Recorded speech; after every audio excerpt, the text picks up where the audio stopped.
প্রিয় ভাই বোনরা, এই যে আন্দোলনের যে সংগ্রাম হয়েছে, আমরা তার আগে দেখেছি এই যে রাস্তা দিয়ে সিলেট থেকে সেই সকাল থেকে মিটিং শেষ করে একটার পর একটা হাজার হাজার মানুষ রাস্তার মধ্যে আটকিয়েছে।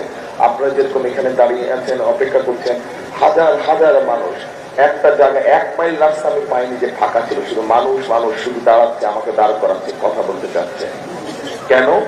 এই সব মানুষ একটি পরিবর্তন চায়। পরিবর্তন চায়, মানুষরা নিরাপদে থাকুক। ঠিক?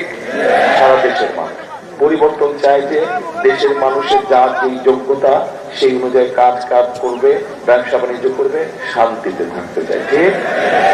দেশের মানুষ চায়, ওই যে মনে আছে রূপপুর পারমাণবিক কেন্দ্র বানিয়েছিল, সেইখানে একটা বালিশ উঠানোর ভাড়া ছিল 7,000 টাকা। এই যে দুর্নীতি, দেশের মানুষ এই দুর্নীতি দেখতে চায় না। ঠিক? দেশের মানুষ সুশাসন চায়, অর্থাৎ সরকার যারা থাকবে তারা দেশের মানুষের সুখ দুঃখ সমস্যার সমাধান করবে। তাই তো কি ঠিক বললাম না ভুল বললাম? ঠিক বললে বলেন ভাই ঠিক বলছি, ভুল বললে বলেন ভাই ভুল বলছি।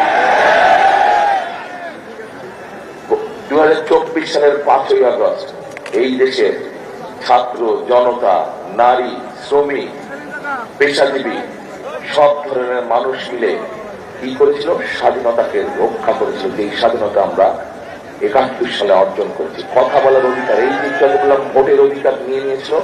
ভোটের অধিকার এই পরিবারের সদস্যরা ত্যাগ করে ভোটের নিজের জীবন বিসর্জন দিয়ে এই ভোটের অধিকার ফিরিয়ে এনেছে। ঠিক একইভাবে আপনাদের কথা বলার বাক স্বাধীনতার অধিকারও ফিরিয়ে